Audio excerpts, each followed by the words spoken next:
വിയ്യൂർ ജയിലിൽ നിന്ന് രക്ഷപ്പെട്ട കുപ്രസിദ്ധ കുറ്റവാളി ബാലമുരുകൻ തമിഴ്നാട്ടിലെ പെരമ്പല്ലൂരിൽ നിന്ന് അറസ്റ്റിലായിരിക്കുന്നു.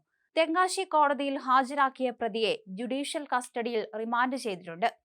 5 കൊലപാതകങ്ങളടക്കം 53 കേസുകളിൽ പ്രതിയാണ് ബാലമുരുകൻ. മോഷണക്കേസിൽ വിയ്യൂർ സെൻട്രൽ ജയിലിൽ തടവ് ശിക്ഷ അനുഭവിക്കവേ നവംബറിലാണ് ഇയാൾ രക്ഷപ്പെട്ടത്. തമിഴ്നാട്ടിലെ തെങ്കാശി ആലംകുളം കാടയം അമ്മൻകോവിൽ സ്വദേശിയായ ഇയാൾക്കായി പല ഭാഗങ്ങളിലും പോലീസ് തെരച്ചിൽ നടത്തിയിരുന്നു. പലതവണ പോലീസിന്റെ കയ്യിൽ നിന്ന് രക്ഷപ്പെട്ട ബാലമുരുകനും സഹോദരൻ മഹേഷും പെരമ്പല്ലൂരിലെ പാത്തല്ലൂരിലുണ്ടെന്ന വിവരം കിട്ടുകയായിരുന്നു. തുടർന്ന് ഇരുവരെയും അവിടെയെത്തി പോലീസ് സംഘം കസ്റ്റഡിയിലെടുത്തു. തമിഴ്നാട്ടിലെ ഒരു കേസന്വേഷണത്തിന്റെ ഭാഗമായി വിയ്യൂർ ജയിലിൽ നിന്ന് ബാലമുരുകനെ തമിഴ്നാട്ടിലേക്ക് കൊണ്ടുപോവുകയായിരുന്നു പോലീസ്. ഈ സമയത്താണ് രക്ഷപ്പെട്ടത്. ജയിലിനടുത്ത് വച്ച് ഇയാൾ പോലീസിനെ വെട്ടിച്ച് കടന്നുകളയുകയായിരുന്നു.